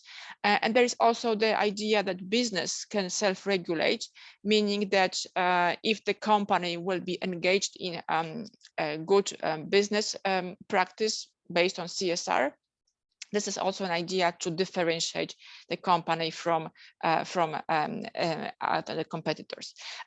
Something which is very, very influential, and then was somehow the result of what the rest efforts on CSR and sustainable development. I mean, what they brought to like a more applied area is the Sustainable Development Goals.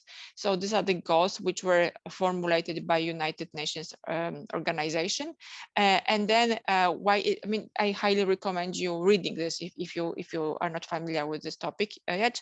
But then what is important is that this graphics are then used by companies if they report on their activities, right? So if they build a strategy and then inform stakeholders about the strategy, they simply say, well, our business is this and this, and we think we have chosen, for example, that we would like with our activities to address the, let's say, SDGs number 13, 14, 15, and then that we will take some actions to solve these problems.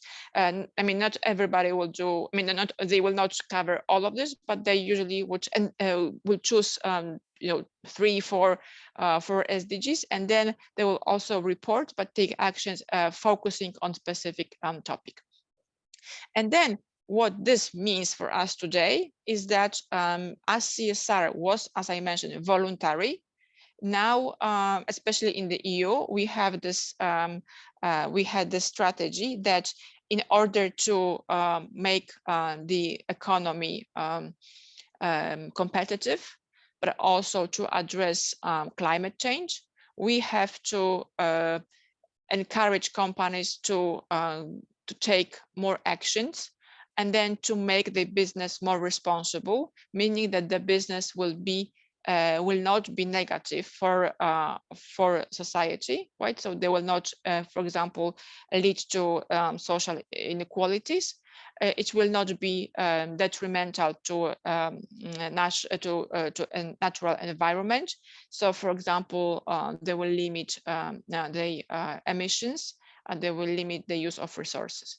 And then it started with the idea. It was first, again, voluntary. Now it has changed to mandatory. So it started with the non-financial reporting. And as I said, it's about, right, first of all, it was voluntary, but companies that way was like the idea to promote disclosure about the operations. So not only financial statement, but also this ESG and non-financial statement. It's also helping stakeholders in a way, because stakeholders can mitigate risk. And then there's also something that we would say some mandatory financial reporting does not cover. Okay, I may skip this one. Then this non-financial reporting is very similar to what I was saying a minute ago about the dimensions of CSR, right? So we have mostly environment, we have then social capital, but also business model and innovation, governance, and human capital, right? So there are different dimensions where we publish. As you know, as you see here, so it started actually on the voluntary basis, and the leading country here we have United States, basically large companies, companies operating in energy, tobacco industry, mining, but also, as I said, large companies would publish this financial report. And then this data actually for the states, it's still for when the reporting was voluntary. I mean, they have now introduced with the Joe Biden administration some regulations on climate reporting. And then how it was in Poland. So this is like a, if somebody would like to learn more, this is like a table which I took from a paper that I wrote 13 years ago. And this is just the example of how the largest Polish companies were involved in different CSR activities. So you could see this is a lot of, you could say, like sponsoring sports, also looking at the culture and national heritage, being involved with these activities on supporting kids. Then that environment, they had volunteer program, for example. So there are different examples that companies were undertaking voluntary on the voluntary basis. And then it was mostly about to address some social and environmental needs, right, or expectations, right? So very much they cooperated with NGOs.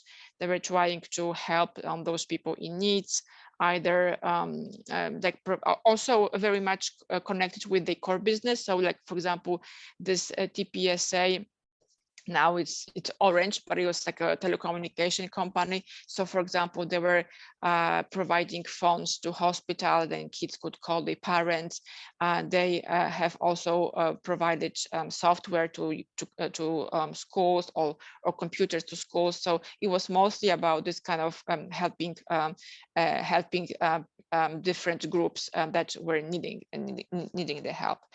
Over years, the situation has changed, meaning that it became more scrutinized, and then it's not about voluntary like charity, but it's we demand companies to be more transparent, and then also to be to change their business model, because these companies were doing the business as usual, and then they were doing something extra.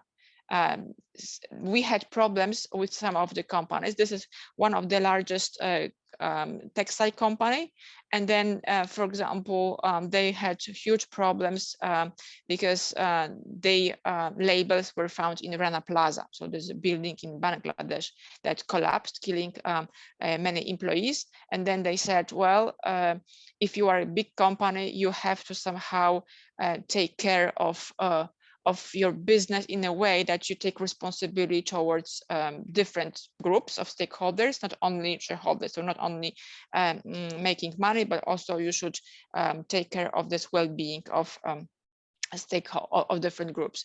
And then that brings me to something which is called this non-financial reporting directive. This is the directive which is now in the EU, but it will be replaced next year actually with something which is called corporate sustainability reporting directive. So meaning that for this NFRD, companies are required to publish this activity with regard to social and environmental impact, or like environmental impact, social and employee aspects, anti-corruption, as well as governance. And then this, for now, it applies to largest companies, approximately for 140 companies which are listed. There are approximately another 140 companies not listed, but different institutions in Poland that have to report this. And then overall in the EU, it's approximately 11,000 companies. And then for us, it was a big change. So before, this is the research we were actually doing with IRA.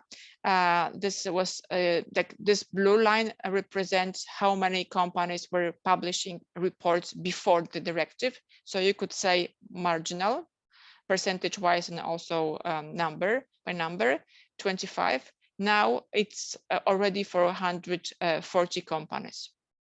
We also see that this companies, of course, this is the beginning. So I mean, like this slide shows that, you know, I mean, 120 companies were not doing anything before, and then since the directive, they are forced to publish this information. So they responded to this directive differently. Some of them are they have very good reports, a lot of information, they use standards, and then you have all this information provided. Some of them have like this moderate quality, and some of them will be like just basically very narrative. They will put a lot of stories, or a lot of sentences. We wish, we would like, we intend, we try, but they will not be using any numbers or any standards that we could verify what they are saying and what kind of evolution here is, right? So like very insufficient information. There's also the problem that the reports are not audited. So nobody actually verifies this. This will change with the new directive. And also once they use different standards, it's also a problem because you cannot compare, for example, companies operating in energy.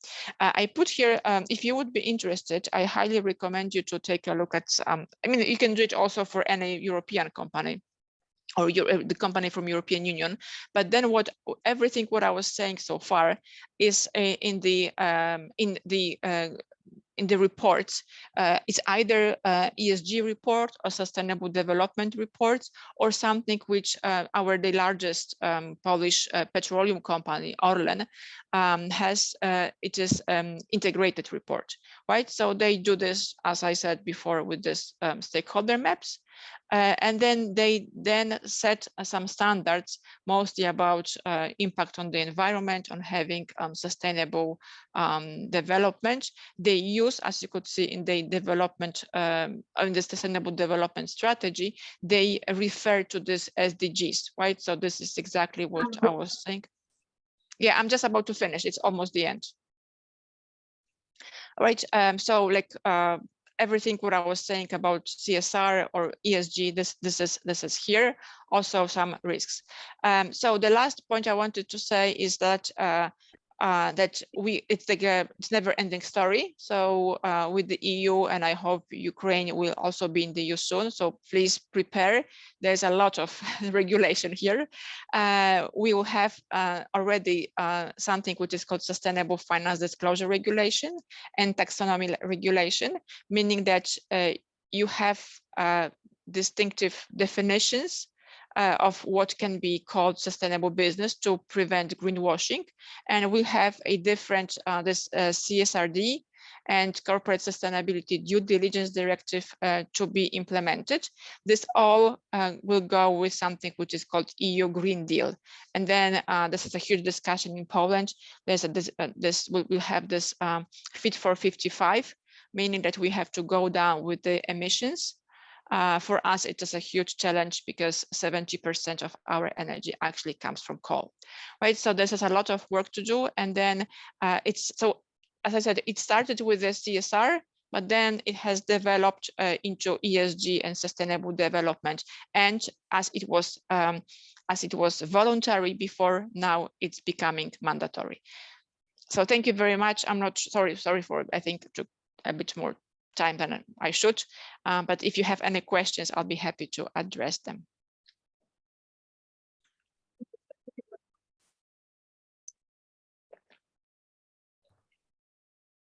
Thank you, Maria. Very interesting and comprehensive information you shared with us. We really see that now the time is changing, and what was earlier like a volunteer, and now it's becoming obligatory in Europe, so it will be once also in Ukraine. The same with sustainability, yes, because I just recently read one of the last reports by research company Mintel I received, and they said that sustainability is no more a trend. It's like must-have. I represent the Berlin Chamber of Commerce and Industry. I think you know what the chambers of industry do, because you have also them in Poland, and though we don't have such big possibilities to implement all the things, and don't have also big budgets for implementing corporate social responsibility, we try to make what we can to approach it. Well, now we have war times and the things have changed. So now in Ukraine, corporate social responsibility often is very close to volunteer activities, yes. And besides, we also usually take part in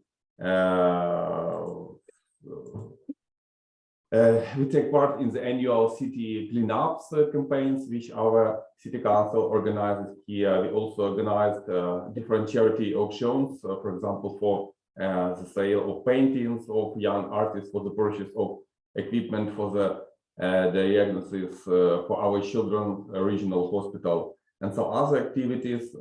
I just also wanted also to mention that it seems to me the social corporate responsibility is more close to big companies, to corporate companies. You also mentioned in your speech that in Poland it is obligatory for the companies who have more than 500, it seems to me, 500 staff to give reports, yes, on social responsibility different. So I just also wanted to ask you a question. How do you think, well, when the war started and many multinational brands they started to leave Russia, yes, to leave Russia, and they declared it. Is it, can it be just example of social responsibility, or no? How do you think? They declare that they leave Russia and they won't be working there anymore. How do you think? Is it a case of social responsibility? So for us, for example, it was a case, but I think it very much depends on the country. So the company I presented that had these problems with the Rana Plaza LPP. So they had over 500.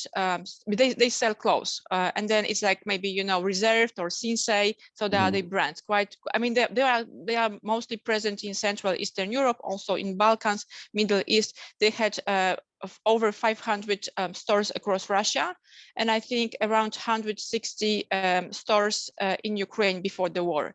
And then they shut down completely, right? So they decided to leave Russia, but and then it was, but I think it's also because they have already, as I mentioned before, they had already the experience that customers are very powerful, because before with the Rana Plaza, they also got some other, let's say, image problems before. So for example, they wanted to move their headquarters to Cyprus, not to pay taxes in Poland. So and customers said, well, so you want our money, but then you don't want to, so they had these issues before. So I think they knew that if they would stay in Russia, then it would have huge like negative effect on the image in Poland. So then, and I think it's also problematic, probably also, you know, dealing with Russian administration anyway now, especially being from Poland. Maybe if you are, I don't know, from India, you don't, or China, you don't have these problems, but then probably for Polish companies it would be very difficult anyway. But for us, it was the case. So there were many companies that left. I think there are just 2 or 3 that stayed, but they have mostly some like B2B business. So it's like it's not like a consumer product, but I know that some of the European companies decided to stay. I think it's like PG or Unilever, also pharmaceuticals. I know that Leroy Merlin, for example, is in Russia. And then in the very early weeks after the war, because we knew it that they decided to stay, there's always like a decline of customers. I mean, like in Leroy Merlin in Poland. I think now they recovered, because to be honest, if we, whenever I go abroad, like West, then if it's Germany, they still have this this awareness. But if you go to Portugal or Spain, this is very far away for them, right? So they don't really understand I'm not saying everybody, but like a regular people may not understand exactly what is going on. And then they will basically, they will not even know if a company is operating in Russia or not anymore, right? So I know that I think Yale University has this list. They call it like a list of shame or something, and then they have a list of companies that still are in Russia. But I think the majority of the luxury brands actually stayed, which is, I think, a shame. But if you talk to some, like, I even had this discussion at the MBA course, and to be honest, it's very difficult to bring this topic to MBA. Or even if we go to conferences and then we wanted to discuss these topics. So for some Western European professors, they say it's business, and then that you should not be politically somehow oriented, you have to be neutral.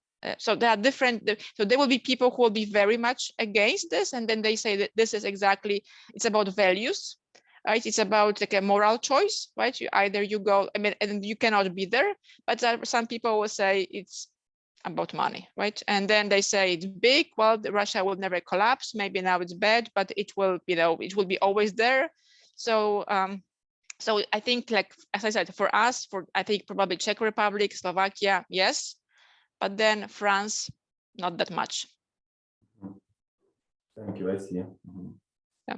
I think it's also because people, it's like also if people are more dedicated, if the society knows, right, and then, you know, and then support certain ideas. So yeah, and then I'm not sure how much French society is, you know, like aware.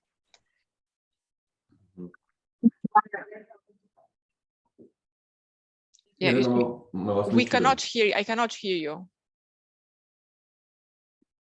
Maybe you can switch off your camera. Sometimes it helps, because I just also wanted to mention, Maria, that our chamber, Volunteer Chamber of Commerce and Industry, is taking part in Enterprise Europe Network. You must know this platform, this B2B matchmaking platform. And when we fill in the data, contact data of the client, we put in his customer profile. We also have to mark which of the 17 sustainable development goals the company does. let's say so. Mhm. So Yeah, it's to be, mhm. obligatory in EU. Yeah, it's very important. And then it's also because, as you were saying, it's that this is somehow about how you are perceived by customers. I think this is the one thing, but it's, I mean, all this European regulation is like, I mean, it changes a lot because they have something, we have something which is called this taxonomy. And then the taxonomy, meaning that you categorize your operations into something, I mean, some of the operations, actions that you take as a company, you can call sustainable, and some others not. And then you simply say, what's the percentage of sustainable business to, let's say, not sustainable business. And then if you present this percentage wise, what you do sustainable, then the bank also, if the bank gives you money, the bank also has to report what's the percentage of the loans given to sustainable business and what, for example, to the energy. And then what European Union wants to do is just to make it tougher for companies with negative impact on the environment. It will be tougher for them to get financing, because then banks will have to present their portfolio by emissions. Funds will have to present their portfolio by emissions. So, like, for example, I have colleagues in ING and BNP Paribas. They don't finance Polish energy sector anymore, right? I mean, they don't finance coal mines. They don't finance power generation plants that use coal. They don't finance the production of cement, because it's also a lot of emissions. And then it will be very difficult to get the money for business like this. I mean, we are in big trouble. I mean, if you maybe follow, or maybe it's better not to follow, but Polish politics, I mean, our government is really scared because we have so many emissions. So, I mean, we emit so much that for us, it will be very difficult to get money for some businesses to expand. There is also, as you know, you have this right to emit. And then because we have to buy this, our energy gets more expensive. And then if the energy gets more expensive as compared to, I don't know, Finland, or like maybe, I don't know, Ireland, then the business is less competitive, right? So the whole thing, all the regulations in the EU simply mean that businesses which are unsustainable will not get money for development, right? So, and then it will be a huge, it's a huge political thing. Thank you. Quite right. Yeah. So if you don't have any other questions, then I will simply, if Ira, if you agree, I will send you the presentation if you need it, right? Yeah.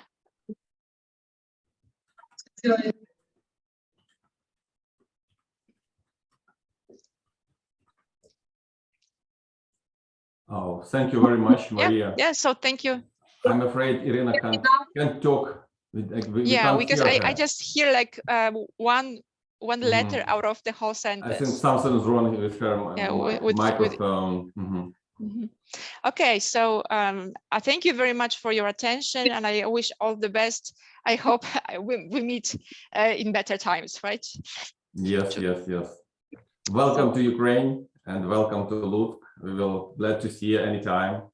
Okay. We have stable contacts with Polish-Ukrainian Chamber of Commerce, with Warsaw Chamber of Commerce, also good friends in Rzeszów.